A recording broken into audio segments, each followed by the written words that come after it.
Bonjour et bienvenue à Lumière de la Parole, ici Père Dominique, ça fait vraiment plaisir de vous accueillir en ce début de semaine, donc lundi 14 juin. Alors, je dois vous rappeler que toute l'équipe, eh bien, nous prendrons une petite pause durant l'été. On a fait vraiment un sprint depuis le février dernier quand même, je pense, et puis jusqu'à maintenant. Alors, donc notre dernière capsule sera le vendredi 25 juin, mais je pense que tout me porte à croire que nous serons de retour pour le mois d'août. Alors voilà, le temps de se reposer, de se refaire un petit peu. Alors d'ici là, nous nous mettons aujourd'hui à l'écoute de l'Évangile de Jésus-Christ selon saint Matthieu. En ce temps-là, Jésus disait à ses disciples: « Vous avez appris qu'il a été dit œil pour œil et dent pour dent. Eh bien moi, je vous dis de ne pas riposter aux méchants. Mais si quelqu'un te gifle sur la joue droite, tends-lui encore l'autre.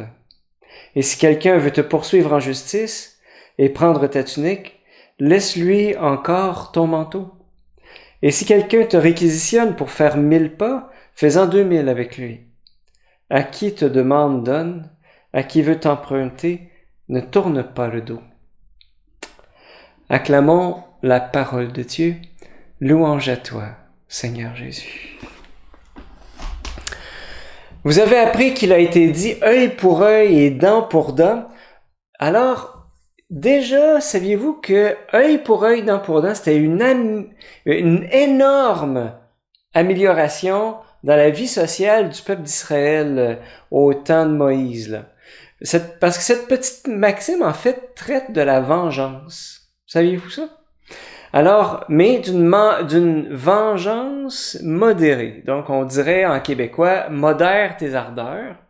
Alors, pour les Juifs du temps de Moïse, eh bien, c'était très tentant de faire comme les autres peuples autour d'eux, c'est-à-dire de faire payer à l'autre 10 fois plus, 100 fois plus que l'offense qu'il nous a faite.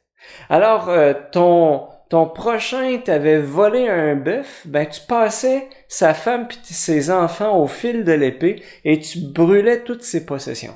C'était le genre à l'époque.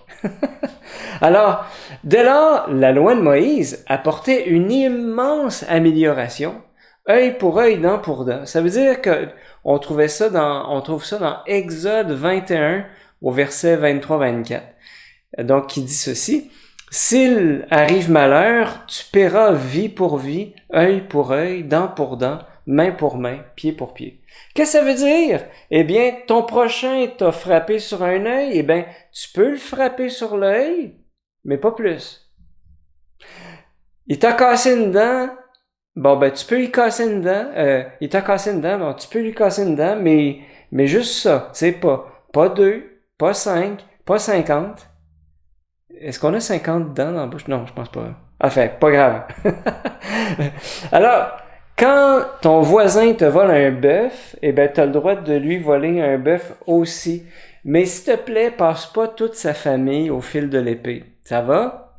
Alors, aujourd'hui, Jésus, tout en reconnaissant le bien fondé de la loi de Moïse, évidemment, il va beaucoup plus loin que simplement œil pour œil, dent pour dent. Il a dit, vous avez entendu dire qu'il a été dit aux anciens, œil pour œil, dent pour dent. Eh bien, moi, je vous dis de ne pas riposter aux méchants. Et si quelqu'un te gifle sur la joue droite, tends aussi l'autre. Et si quelqu'un veut te poursuivre en justice et prendre ta tunique, laisse-lui encore ton manteau. Qu'est-ce que ça veut dire pour nous aujourd'hui? Eh bien, c'est que la communion entre les personnes, dans les familles, dans les communautés, la communion entre nous est plus précieuse que toute chose. Plus précieuse que les choses, plus précieuse que même les gestes posés. Je sais pas, la communion entre les personnes est la plus belle chose qui existe parce que, en fait, c'est ce qui nous fait ressembler à Dieu, qui est trinité de personnes, qui est communion de personnes. Dès lors, Jésus nous apprend à perdre la bataille en vue de sauvegarder la communion. Je m'explique. Avez-vous réfléchi à quel point ça prend de la liberté intérieure pour se laisser gifler et de tendre l'autre joue? Pensez-y juste un moment. Là. Pensez que on vous gifle. Là. Le mouvement qui monte, c'est un mouvement de défense. C'est un mouvement de colère. C'est un mouvement de riposte. Ah, ça prend beaucoup de force pour pouvoir maîtriser ce flot de riposte qui monte. Mais justement, Jésus nous veut profondément libres par rapport à ces mouvements intérieurs. Et c'est pour ça que quand il nous dit ça, il veut aussi nous donner son Esprit Saint pour nous permettre, en fait, de maîtriser ces mouvements qui maîtrisent notre cœur la plupart du temps. Et de laisser son manteau à celui qui te poursuit en justice pour ta tunique, eh bien, c'est d'avoir la générosité, ou bien, par exemple, d'avoir la générosité de faire 2000 pas avec quelqu'un qui te réquisitionne pour en faire 1000. Eh bien, au fond, Jésus veut mettre notre liberté intérieure au service de la communion que l'on veut garder à tout prix.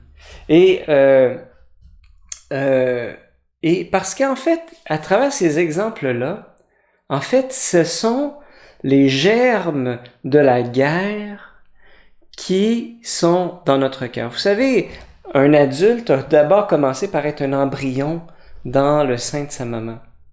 Je dirais, à peu près de la même manière, eh bien, les guerres, avant d'éclater entre les pays, elles commencent dans les cœurs. Puis c'est quoi qui cause les guerres? C'est souvent des questions de propriété. C'est des questions de biens. C'est des questions d'agression, par exemple. Quelqu'un qui nous agresse, bon ben on l'agresse, on riposte. À travers les 3 exemples que Jésus a donnés, en fait, on a la guerre en germe qui commence dans le fond du cœur. Alors, parce que la riposte, si on riposte à quelqu'un qui nous gifle, eh bien, on ne fait que nourrir le feu de la guerre. On riposte et la riposte engendre la guerre. Mais si je ne riposte pas, si je me laisse gifler l'autre joue, à ce moment-là, je laisse mourir le mal dans le cœur de mon prochain qui m'a giflé. C'est lui dire sans mots, la communion avec toi est plus précieuse que le geste que tu viens de poser. Ton amitié, notre amitié est plus précieuse pour moi que tout. Et quand, par l'autre exemple, quand je laisse quelqu'un prendre ce qui m'appartient, ben c'est extrêmement difficile. C'est extrêmement difficile. C'est renoncer à sa propriété personnelle au nom de la communion. Et ça, c'est un chemin de liberté intérieure. Dois-je vraiment donner d'autres exemples? Prenons seulement les situations les questions d'héritage. Il y a combien de familles ont été massacrées pour des questions inutiles d'héritage. Des questions d'argent ont eu raison de la communion entre des frères et des sœurs, puis entre des familles, puis ensuite ça se poursuit sur des générations. C'est épouvantable. Et cette attitude de Jésus, de liberté intérieure par rapport aux choses que l'on possède, par rapport aux agressions, par rapport aux choses que l'on possède, par rapport à l'argent, etc. Eh bien, Jésus veut vraiment nous permettre d'éviter le malheur de la guerre et de préserver la communion. Vaut mieux perdre la face que de perdre la communion. Je sais pas si vous voyez ce que je veux dire. C'est extrêmement sérieux.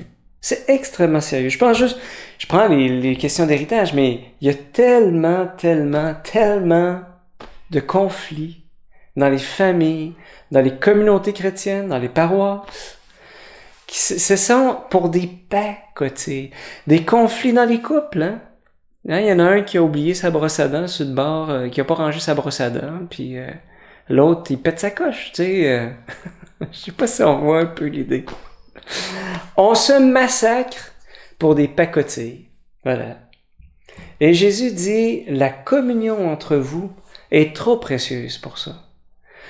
Alors, mais il faut y penser, se laisser gifler, ne pas riposter, tendre la joue, laisser l'autre partir avec ce qui nous appartient. Comment ça résonne pour toi aujourd'hui, là? Quand tu regardes ta vie de famille, ta vie professionnelle, les gens que tu connais, là, la vie dans les communautés chrétiennes, est-ce qu'on a mis ça en pratique? Est-ce qu'on met ça en pratique? Ça vaut la peine d'essayer. Parce qu'en fait, on risque de s'épargner bien des souffrances à long terme si on accueille la parole de Jésus pour nous aujourd'hui. Alors comment ça résonne, cette parole de Jésus pour nous aujourd'hui? Prenons le temps de porter ça dans notre cœur. Et je demande à Jésus de te bénir au nom du Père et du Fils et du Saint-Esprit. Amen. Bonne journée, à demain.